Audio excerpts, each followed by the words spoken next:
YouTube family, what up, what up, what up? Okay, so in this video, here's something I want to share with you. Oh my gosh, hold on a second. I just want to make sure the address is not shown. Okay, so my question to you is, would you rather make $6,000 a month from your passive income from owning rental property, or would you rather make $30,000 a month from your active income from your wholesaling, in this case, from your wholesaling business? You see the check? If I hold it really, really close here, we got to focus. Okay, so $30,000 a month in active income, or $6,000 a month in passive income. So comment down below and let me know which one would you choose and why. But let me explain to you which one you need to start out first versus the other one.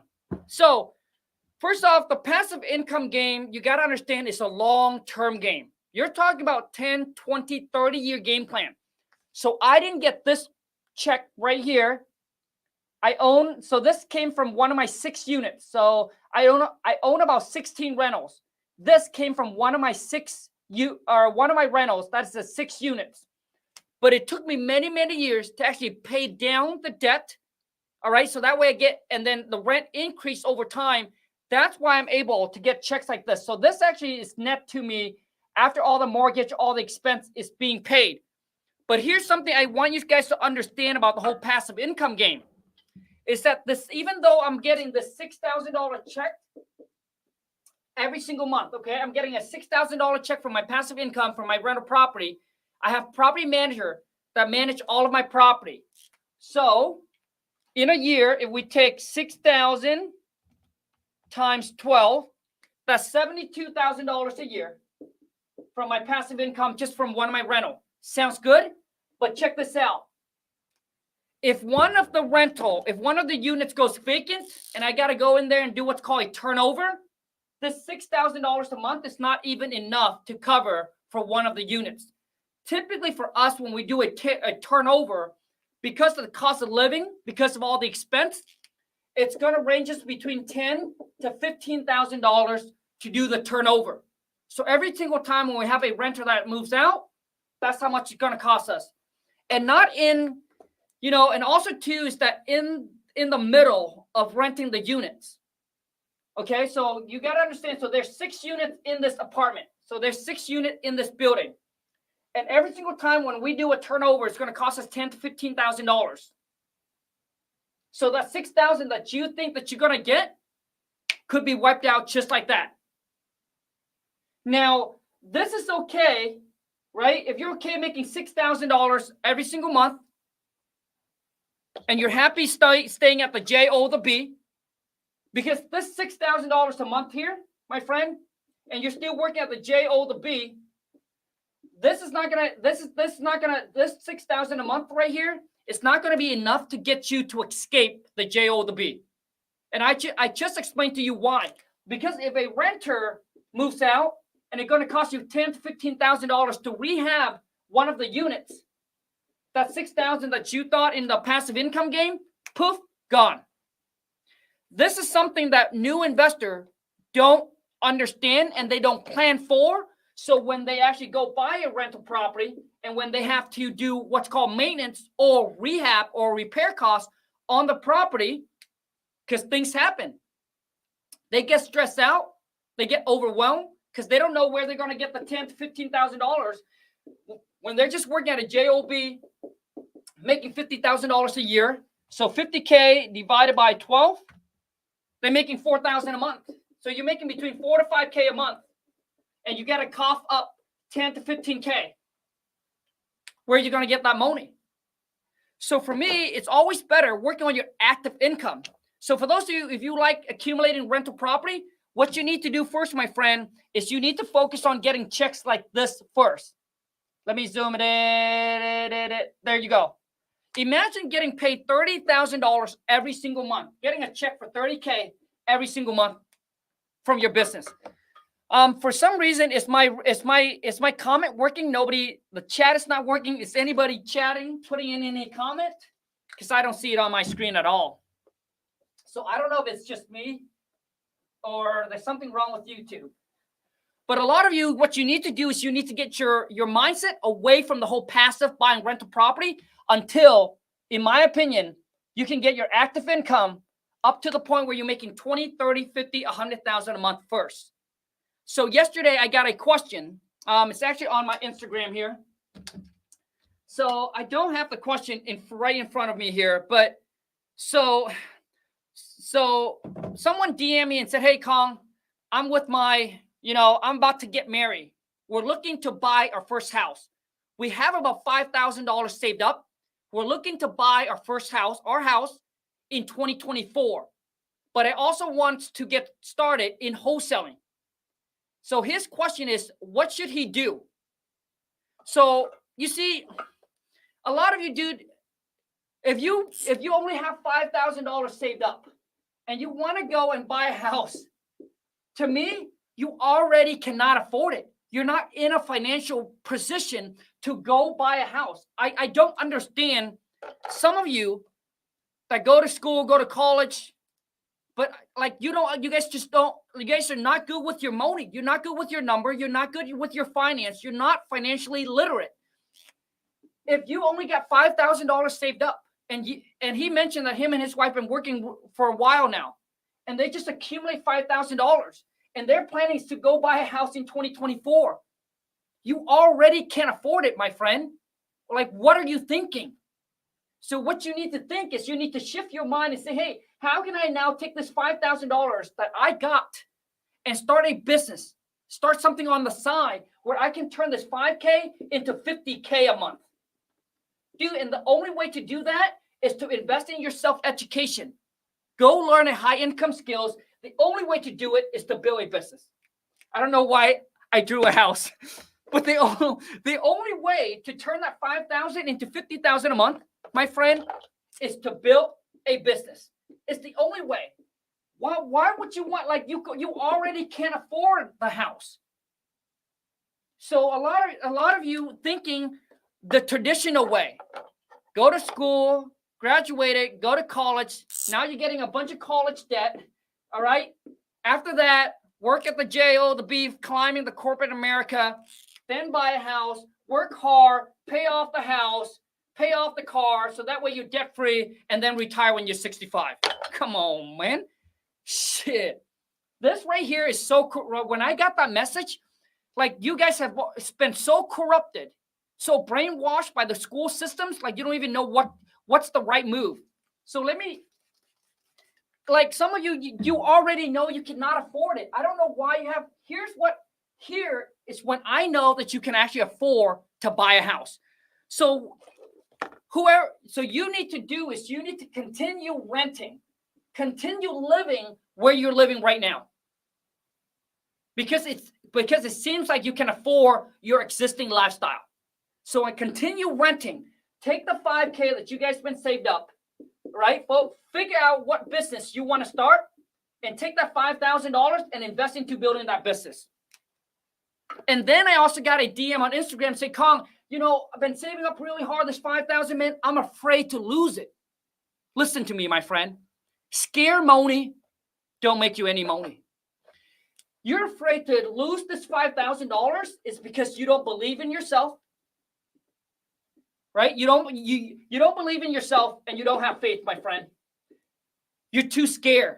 And that's why you end up being a little bitch working at the JO, the B. Now, I say that it's not to hurt your feeling, but I say that it's to wake you up so you can understand. No risk, no reward. Scare money don't make any money.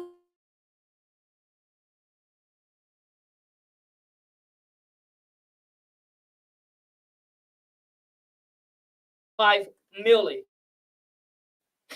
You only got 5,000, dude. You're afraid. But if you want to make bigger money, you can't be afraid to spend it. Spend it wisely. Spend it on your self-education. $5,000, take someone out to go eat, to whatever it is, invest in mastermind, a meetup, whatever you need to do. But you need the course, the coaching, but you need to get that information, the knowledge. When you have faith, when you believe in yourself, you believe in your work ethic, like you know that you're going to commit and you know you're going to put in the work, that you're fearless, that you're like, Khang, I don't care what I need to do, but I'm going to figure this shit out and I'm ready to jump. dude, that's when you actually break through. People are afraid to spend the 5K. In my opinion, when you're afraid to spend your baby money to invest in something, it's usually because you have that scarcity. Like, oh my God, if I lose it, I'm not going to be able to get it back. Dude, if you lose the 5K, do what you have always done. Grind, hustle a little bit more, work, accumulate that money back again. Maybe now you're working at a job. Let's just say you lose that 5K. Boom. Maybe now you got to take on something on the part-time and on the side. Do Uber, whatever you need to make that 5K back again, and then take another risk. Take another chance. But you cannot afraid to spend. If you are afraid to spend your baby money, you will never make big money. Make sense? So talk about the house. Like you're not, here's when I feel like you're ready to buy the house. When you're ready to buy a house, in my opinion, I don't know where all of a sudden this just, dude, maybe I need to do like a podcast. This just going in every direction. Because I got so much that I want to say, so much different direction. So if you enjoyed this video and you're like, Khang, dude, it add a lot of value, boom, smash the thumbs up. If you have any other questions, just drop it in the chat and I'll try to answer it as I'm doing this live. Here's when I know that you're ready to buy a house, my friend. It's when you have 20% down. That's, in my opinion, that's when you're ready. But you're not going to use but you're not going to put 20% down. Okay, so let's just say you got the money, the house is worth $100,000. 20% of that is $20,000, right? This is when I know that you're ready. You have the 20% down for it, but you're not going to put 20% down because you don't want to give all your money to the bank. Because to buy your first house, you only need 3.5% down, which is what, 3,500, let me see. 100,000 minus 3.5%. So you only need 3,500 bucks. That's when you know that you can afford the house. Make sense? You have 20K set aside, but you only need to put 3,500 plus closing costs. You probably be out of pocket. Let's just say around $5,000 to $7,000. To me, that's when you know you're ready. So 7,000 minus 20,000, you still got about 13 G's sitting in your bank, and your mortgage is probably going to be around maybe like 1,000. So this, now you have a 6 to 12 months reserve. That, my friend, is when you know you're ready. Some of you are out buying a bigger house than you can afford, a nicer car than you can afford. That's why you're getting yourself in debt, in trouble. If you can stick with this, my friend, listen, you got to understand that your first house is not your final house. If everybody can understand this, it's not your final destination. It's your starting point. So if you understand that my first house will be my starting point, then you will look at things a little bit different, which means you're not going to buy the nicest house in the neighborhood. You're going to try to find the cheapest house, find the ugly house in the neighborhood. And then you're going to spend the next 2 years, 3 years living in it, fixing it up. And then once you rehab it, your ugly house, man, will be worth as much as the nicest one on the block. But the problem here is everybody wants to go buy the nicest house on the block to impress their friends and their family. I got the nicest one on the block, the biggest house on the block, the biggest house in the neighborhood. And guess what, my friend? And that's what trapped them at the job for the next 10 to 20 years. Because they're out buying a big house that they cannot afford, so they don't have any extra income left over from the job to take that money and then to kickstart a business. You see, when you have extra money, man, it allows you to take risk freely, my friend.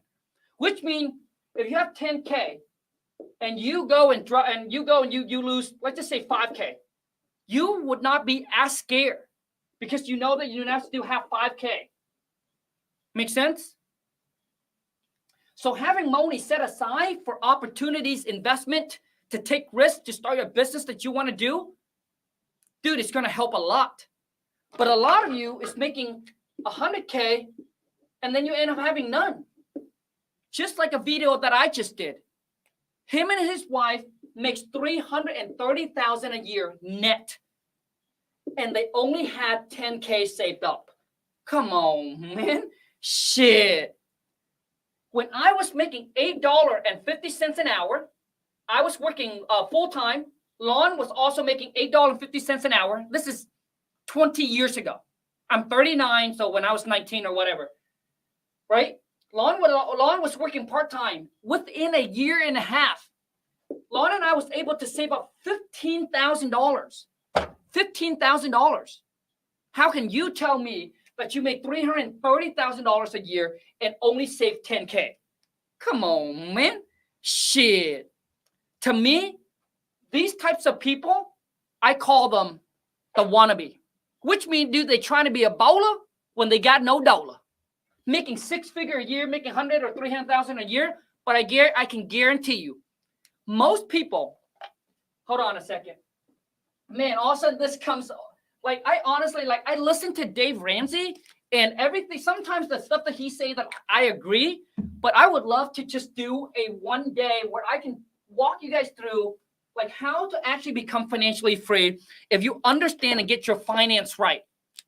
Understand how to get your money right. You don't need to make millions and millions of dollars to become financially free, my friend. You need to focus on is how much money you can actually keep. So I see people that makes $100,000 a year and they're out living a life. And I know some of you know these people. Live a life like they're a millionaire. $100,000 car. Dude, $100,000 car, that's your full year of income, my friend. But all they look about is the monthly payment. And that's what gets them in trouble. They look at the monthly payment. Oh, I only need to, the car's $100,000. I only need to pay $2,000 a month. Boom. But that's what gets them in trouble because these little debt here, those little small, stupid debt will stack up. And then all of a sudden, one day you wake up, you'll be like, oh, shit, dude. I owe more than what I make. And this is what keep them trapped. They cannot escape the J-O, the B, my friend, is because you cannot put away extra money. They cannot. They continue to live beyond their means. And you cannot escape it. Even if you own your own business. So what? So what? I see people that makes millions, dude. I mean, think about this. Celebrity, football player, NFL or sport player, make millions of dollars, but someone, dude, go broke. You know why? Because they're out buying stupid shit and doing stupid shit with their money. So a lot of you need to understand and get this shit right, dude. When Lon and I was making $250,000 a month, I was still driving a Honda. I was still living in a shed behind a mobile home park. Because you know why? Because our goal was to get rich, not look rich. And when you are rich, dude, it's okay to look rich. It's okay to go, dude, it's okay to fly first class. It's okay to buy designer clothes. So don't get me wrong. Like, listen, I'm not into designer clothes. Like this shirt here I got, right? Dude, right here, this shirt right here, man, $15. This right here is my sport coats. I actually support one of my buddy. He just, Pineda, you guys probably know him. He just launched his clothing line. So I got this from him. But I got a discount code from him. So this came to me for only I think I only had to pay like $40 or something. My pants here, dude. $30. Shoes. I'm not wearing Easy. I'm not wearing Nike. So I don't care about designer clothes, but I love cars. So I dropped $325,000 buying a brand new custom built Ferrari in 2022, brand new. Dude, I told myself that once I have made the money, I'm never going to buy old car again. So starting from then, my AMG is brand new. My Lexus, my 2015 Lexus IS350 is brand new. Every car I buy from then on, dude, never buy old car. I never buy used car. Why? I'm not trying to be a bowler with no dollar, man. If I'm going to go bowler, I'm going to go baller style, dude. No, you have the money. So when I decided to go in and buy my Ferrari, I didn't ask for the price. I already looked online. I already knew how much exactly money I'm going to drop. Like I pick out everything that I want and he said, yep, that's the price. I said, yep, let's get it. Because I already know I can afford it. I don't understand why people would buy used one. If you got the money, man, just go new. People that actually can afford supercar or any car, they don't care about depreciation. A lot of you say, well, Carl, it's not reliable. And it doesn't hold its value. You think I give a fuck? Like, you think I care? Dude, I don't care. Like, I don't understand, like, your guys' mindset. Rich people that can actually go buy supercar, they don't care about reliability. If they care about reliable, they would have got a Honda. They would have got a brand new Toyota. They don't care. You know what they care about? The way it look, the way it makes them feel, the sound, and the speed. That's what they care about, my friend. Shit. They don't care about the maintenance. They don't care about the gas price. They don't care about the mileage. So I owned Baby Rari for like a year and a half. I mean, just a little over a year. I got it when it only has 45 miles on it. Now it's at 30,000 plus. I drive that thing everywhere. Wherever I drive my Honda, I'll take Baby Rari. I park it next to a beat up car. I don't care. Like, why? Like, oh, Khang, like, you guys shouldn't park next. Like, I see people that own supercar and they park all. Dude, come on, man. Shit, really, bro? Really, dude? So, anyways, so let's talk about, building a business that you can make 30,000 a month. My friend, so the goal here is you got to get rich first before you can start building wealth. You got to get rich first. You got to build a business to the point where your business is making you at least 20 to 100K a month. Then you go and you buy rental property. That's when, my friend, is when you actually have a peace of mind. Which means if there is maintenance that comes up that's going to cost you 5, 10, 20K, you don't care. You'll be like, okay, no problem. I'll get it done. I'll fix it. Because your business is pumping out 20 to 100K a month. So why would you care? People are worried about like the market crash. My property's going to sit vacant, this and that. Lana and I are like fearless. I got 16 rentals. I don't care if all of them goes vacant. I really don't. I mean, I don't want to, but if all of them goes vacant, I think my mortgage on all of them is roughly going to cost me, I think on all of them it's going to be right around 10,000 a month. Dude, I'm making $350K a month. Do you think I care dropping 10,000, dude? The answer is hell to the no. Sits vacant, great. Nobody damaged my property. Nobody ruined it. And I'm just going to let it sit because all of the property that I own is going to give me tax benefit where I pay less to Uncle Sam. And then over a period of time, over 10 years, that property is going to double in price. Because listen, you will always win when you own real estate. You will always win, right? You will never lose because over time, real estate always appreciates in price. So typically, it doubles every 10 years. But the question is, can you withstand the downtime? When the market tanked, the market crashed, could you withstand the storm? Could you eat paying $10,000 a month in mortgage? If the answer is yes, then you, my friend, are in a really good position. You're a freaking smart investor. So the whole Robert Kiyosaki talk about Airbnb is going to crash. Some of those people are going to turn their Airbnb to long-term rentals, but because they bought it at such a high price, because they're thinking, hey, high price, because they are comparing the rent, the mortgage to the Airbnb rent that they're getting. So even if they convert into long-term, some of them will still have to come out of pocket. But if you're stuck at the J-O the B and you own a couple Airbnb and you have to come out of pocket 3 to 5K every month, you probably can't afford it. It's probably going to put a lot of stress on you financially. And what happened even if you lose the J-O the B? You wiped out. So here is what you need to do, my friend. So I don't care how much money you got. If you are working at a job that you're unhappy, unsatisfied, if you're happy at your job and you're making good money, yeah, maybe that might be your next, maybe that's your next move is start buying rental property. But I can guarantee you 99% of you guys are probably just like me, unhappy, unsatisfied. You're a job. You rather, build your own business, work for yourself. So what you need to do, my friend, take the money that you got, do not buy rental, do not buy a house, but focus on just going all in, building a business. That's the first thing that you need to do.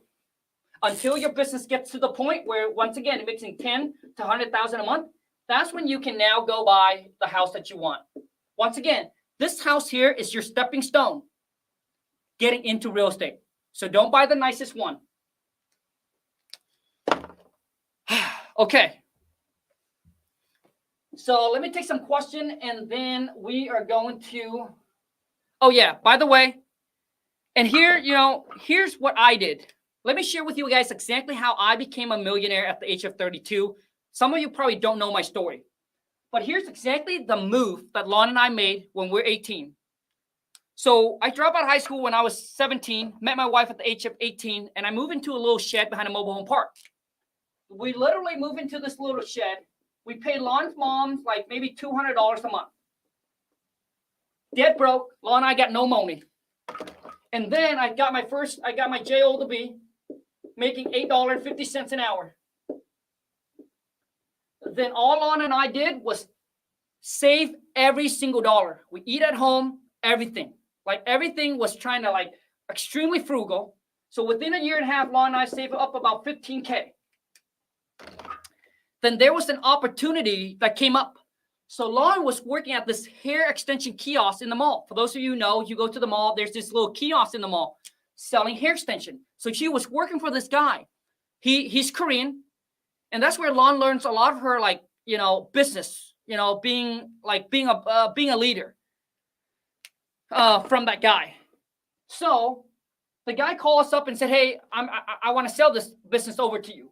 So he want to sell that kiosk over to us, right, for $20K. Lon and I gave him everything we got, $15,000, because Lon works there, so she knew how much it made and how much it could make. That's the key. She knew how much it could make. Just like when you buy a rundown house and you know that you put in X amount of work that is going to worth way more, that's exactly what Lon knew. So Lon said, no problem. So Lon agreed to his $20K. We gave him $15,000. Our bank account now go to zero. So he gave us a $5,000 loan on a handshake. And just within 1 month, Lon and I paid off his $5K from the kiosk. And we can continue living there. And Lon, every single paycheck that I get, she save it. And every single day, Lon would write down on a calendar how much we make from the kiosk. So over a period of let's just say 2-3 years, I can't remember exactly, we were making between $100,000 to $200,000 a year. And guess where Lon and I was still living? Still living in a shed. Now I think we gave Lon mom a little bit more money. $100,000 to $200K. I was driving our 1997 Honda. Still living in the shed. Same thing. Our goal is to get rich, not look rich. Lon shop at Forever 21, Ross, and TJ Maxx. I go to Old Navy, H&M. That's it. Back then, to me, a $20 shirt was expensive. I can't imagine anyone would drop $20 on a shirt when they're making $8.50 an hour. I just don't understand. And that's why 97% of the people, my friend, stay poor, stay broke. Because they just outspending their money on stupid shit and don't understand like how much they're trading. So you buy a $20 shirt. My thing is, dude, you're trading 2 hours of your life to get that shirt. So most of my shirt were like $10.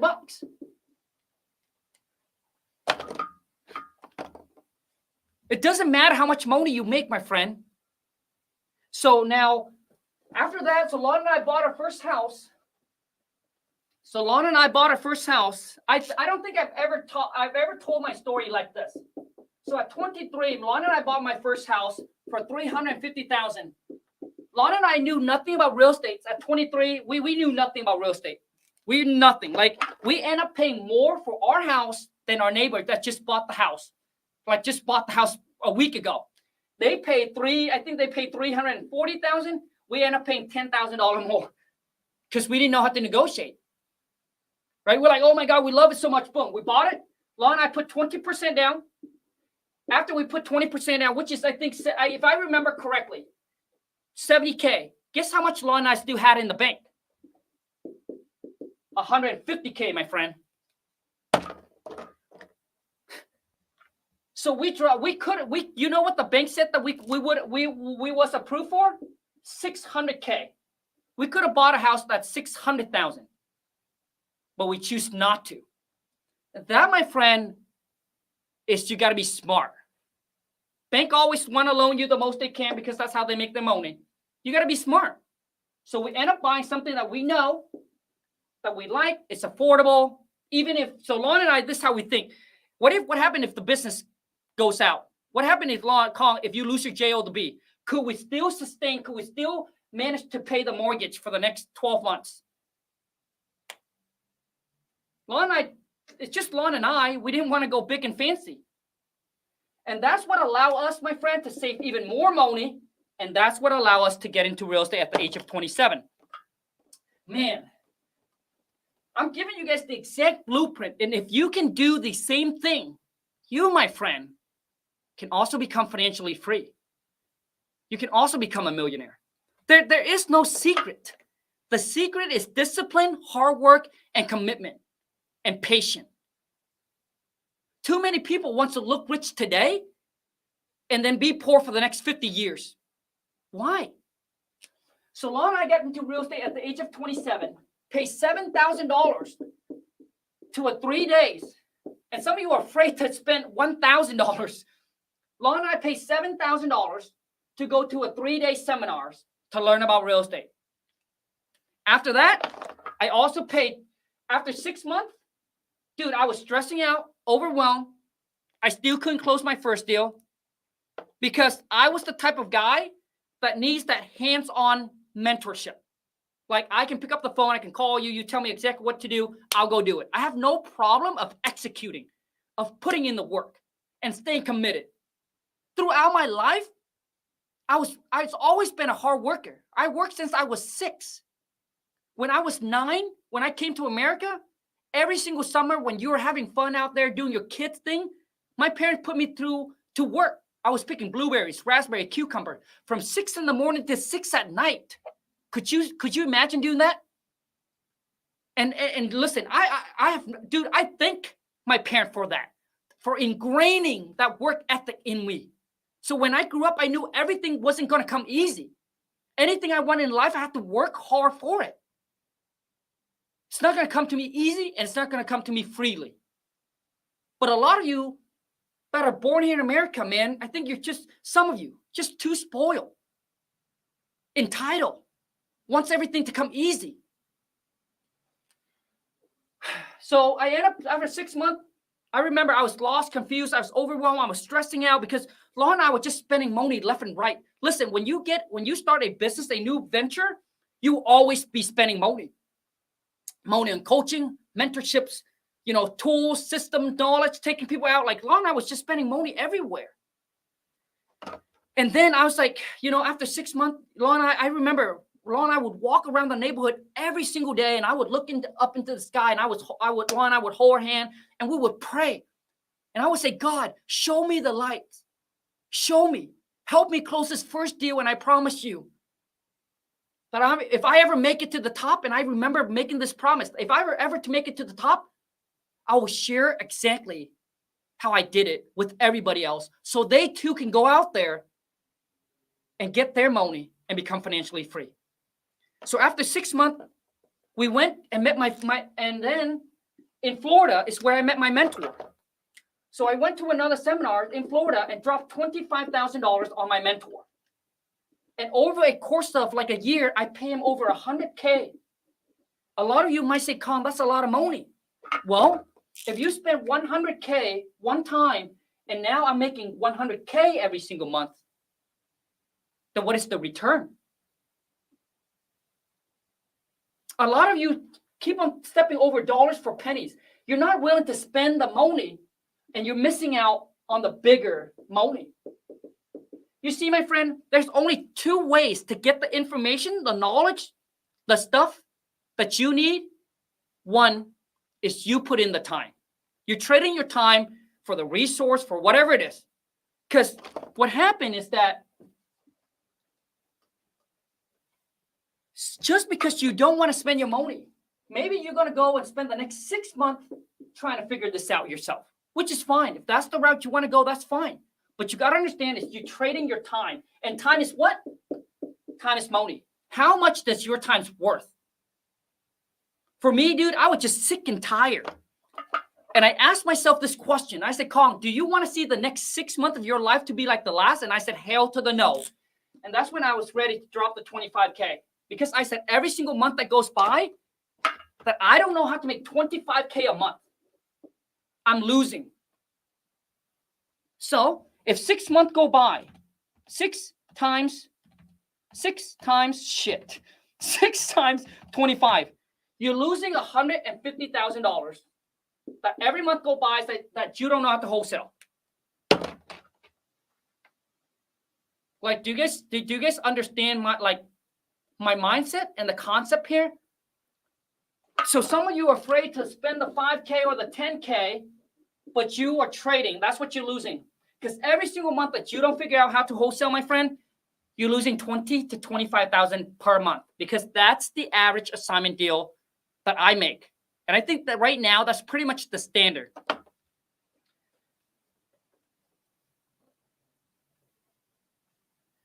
So that's when I decided to pull the trigger. And obviously, for those of you who know, I got into the whole fix and flip game. I wish I didn't, but my mentor is all about fix and flip. And I went to the fix and flip game. 4.5 years into the whole fix and flip. 4.5 years into the fix and flip.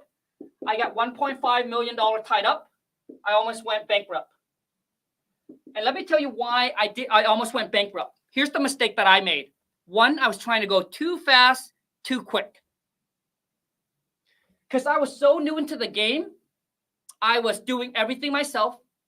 I didn't know anything about construction.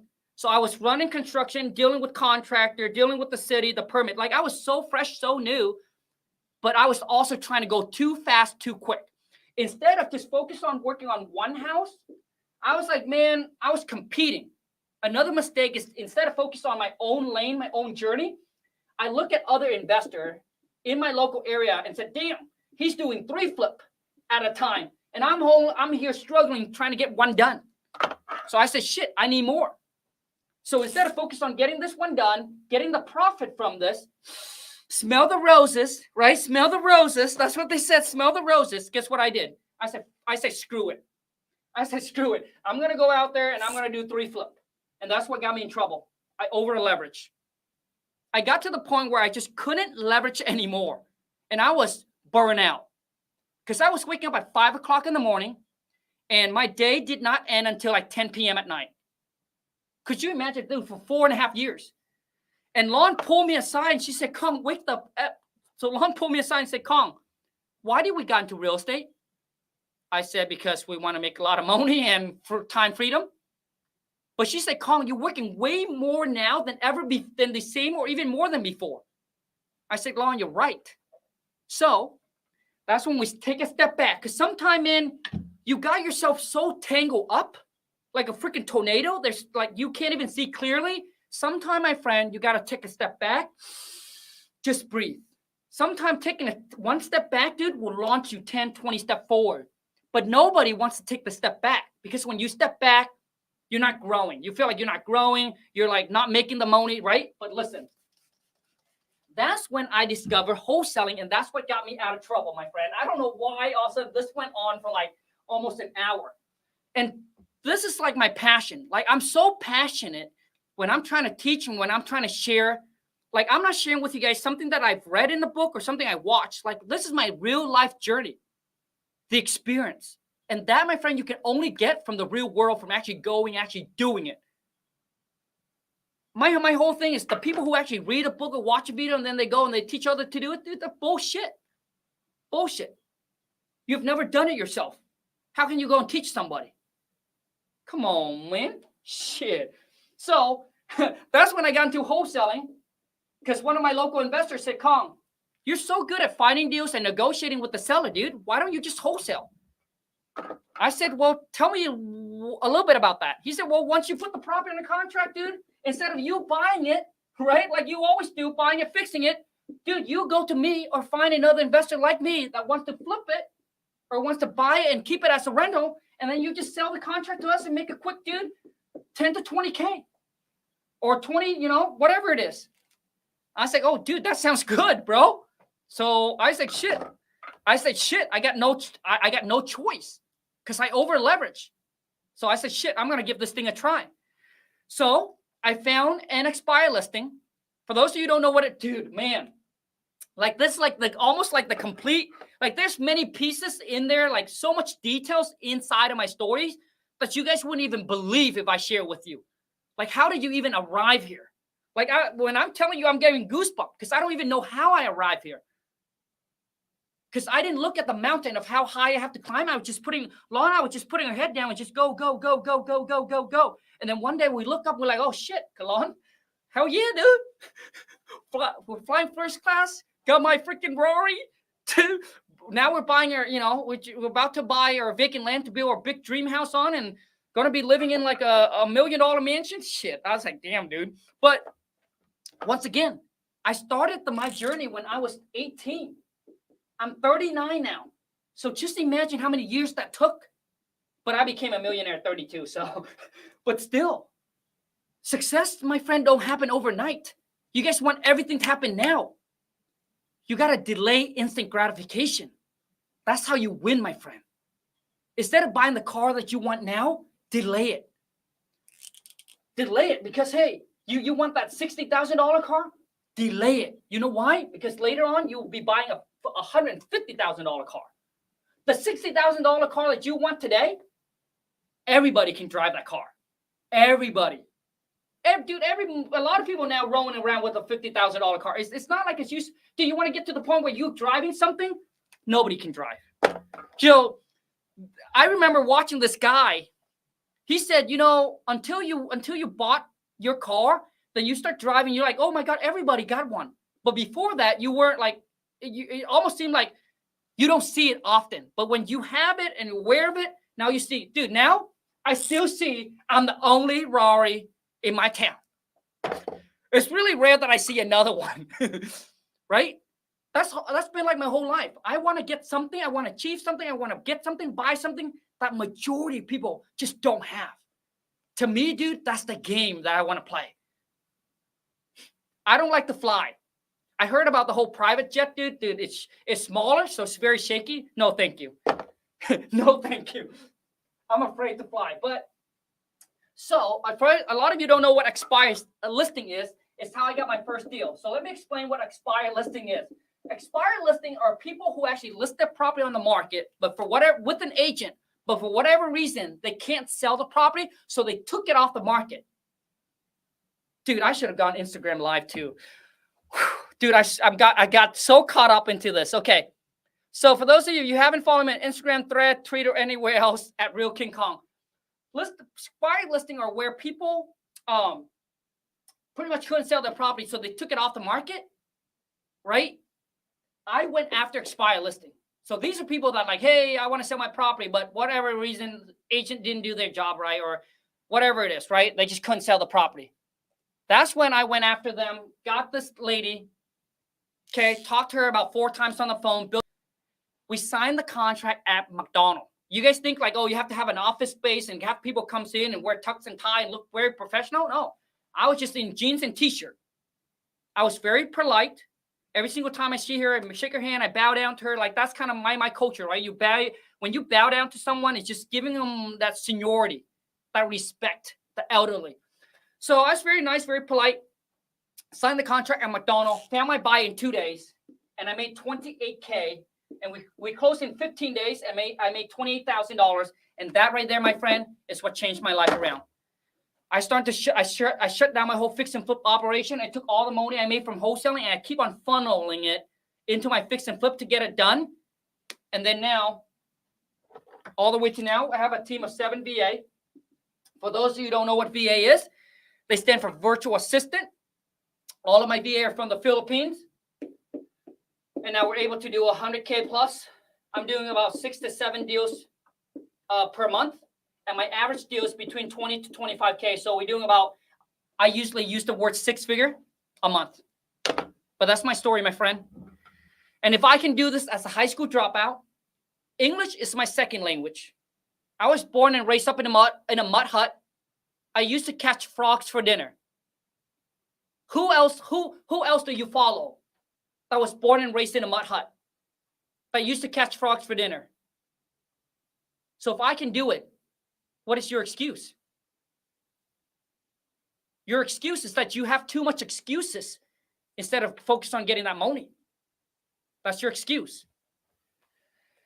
Okay, I'm going to take a few questions and we're going to wrap this up.